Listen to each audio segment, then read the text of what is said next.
Assalamualaikum warahmatullahi wabarakatuh. Saya Raden Ahmad Anwar Musaddad, Guru SD Al-Hikmah Surabaya, akan menyampaikan tentang asesmen nasional. Bapak Ibu guru di seluruh Indonesia, asesmen nasional adalah program penilaian terhadap mutu setiap sekolah, madrasah, dan program kesetaraan pada jenjang dasar dan menengah. Mutu satuan pendidikan dinilai berdasarkan hasil belajar siswa yang mendasar, antara lain literasi, numerasi, dan karakter, serta kualitas proses belajar mengajar dan iklim satuan pendidikan yang mendukung pembelajaran.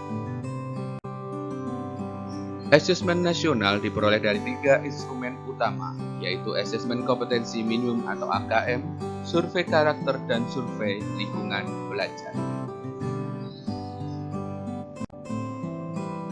Bapak Ibu guru hebat di seluruh Indonesia, adapun manfaat asesmen nasional adalah protek kualitas pembelajaran di sekolah atau daerah, umpan balik peningkatan kualitas pembelajaran di sekolah atau di daerah, dan dasar untuk menyusun program peningkatan kualitas pembelajaran di sekolah maupun di daerah. Asesmen nasional sangat berbeda dengan ujian nasional. Berikut adalah tabel perbandingan asesmen nasional dengan ujian nasional dengan kriteria pembanding, tujuan pelaksanaan, jenjang penilaian, level siswa, subjek siswa, model soal, sasaran penilaian, dan metode penilaian. Asesmen nasional terdiri dari asesmen kompetensi minimal, survei karakter, dan survei lingkungan belajar. Asesmen kompetensi minimal atau AKM terdiri dari asesmen literasi membaca dan asesmen numerasi bagi siswa. Berikut adalah jadwal pelaksanaan asesmen nasional. Hari pertama, siswa mengerjakan tes literasi dan survei karakter. Hari kedua, siswa mengerjakan tes numerasi dan survei lingkungan belajar. Kriteria peserta asesmen nasional adalah seluruh satuan pendidikan, tidak semua murid, pemilihan sampel secara acak, diambil dari kelas 5, 8, dan 11. Setiap peserta mengerjakan tes literasi membaca, tes literasi numerasi, survei karakter, dan survei lingkungan belajar. Adapun bentuk soal asesmen kompetensi minimum antara lain pilihan ganda kompleks, mencontohkan isian singkat dan uraian.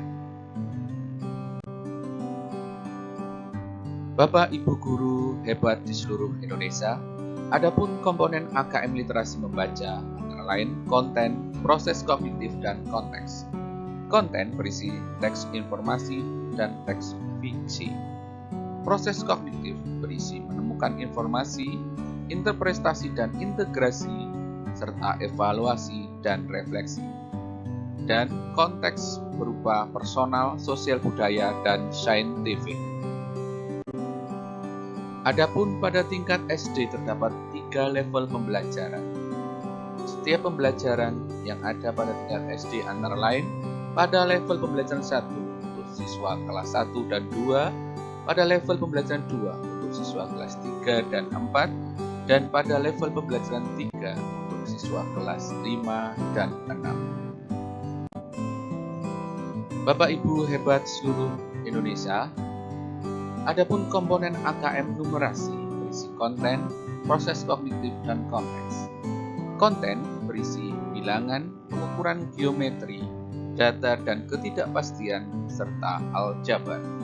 Proses kognitif berisi pemahaman, penerapan, dan penalaran, serta konteks berisi personal, sosial budaya, dan saintifik. Pada jenjang SDMI terdapat 3 level pembelajaran. Pada level pertama terdapat 3 konten yang dipelajari, yakni bilangan, geometri, dan pengukuran, serta aljabar. Sedangkan pada level 2-3 terdapat 4 konten antara lain bilangan, geometri, dan pengukuran, aljabar, dan data, dan ketidakpastian. Tahap berikutnya setelah pelaksanaan asesmen kompetensi minimum adalah tahap pelaporan hasil asesmen. Sesuai dengan tujuannya, asesmen kompetensi minimum dirancang untuk memberikan informasi mengenai tingkat kompetensi dasar siswa berupa kompetensi literasi, membaca, dan numerasi. Hasil AKM dilaporkan dalam 4 kelompok yang menggambarkan tingkat kompetensi yang berbeda. Kelompok tersebut antara lain kelompok perlu intervensi khusus, kelompok dasar, kelompok cakap, dan kelompok mahir. Berikut adalah tabel detail tingkat kompetensi AKM literasi tiap kelompoknya. Selanjutnya adalah tabel detail tingkat kompetensi AKM numerasi tiap kelompok. Bapak Ibu guru hebat di seluruh Indonesia, berikut adalah perbedaan antara pembelajaran berbasis kompetensi dan pembelajaran berbasis konten. Pembelajaran berbasis kompetensi berpusat pada kebutuhan, belajar untuk pemahaman konsep dan keterampilan, menunjukkan kinerja dan menerapkan konsep, pembelajaran terkait dengan konteks kehidupan nyata siswa, dan orientasi pada proses dan penguasaan kompetensi. Sedangkan pembelajaran berbasis konten antara lain berpusat pada materi pembelajaran, belajar untuk cakupan materi, menjawab serangkaian pertanyaan tes berdasarkan topik, pembelajaran kurang atau tidak terkait dengan konteks kehidupan nyata siswa, dan orientasi pada nilai akhir. Bapak Ibu guru hebat di seluruh Indonesia, berikut adalah kategori kompetensi dan contoh analisisnya. Yang pertama adalah tabel contoh analisis kelompok perlu intervensi khusus.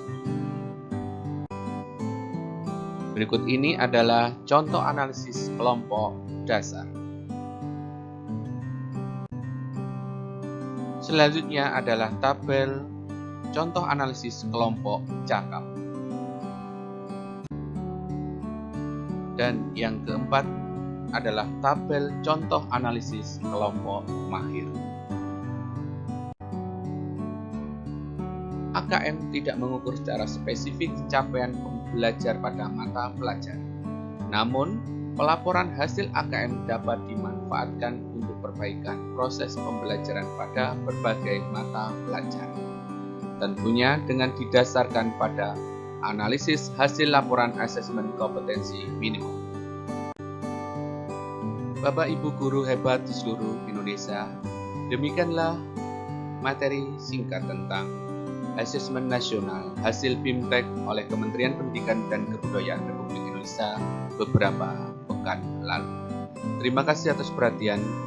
Wassalamualaikum warahmatullahi wabarakatuh.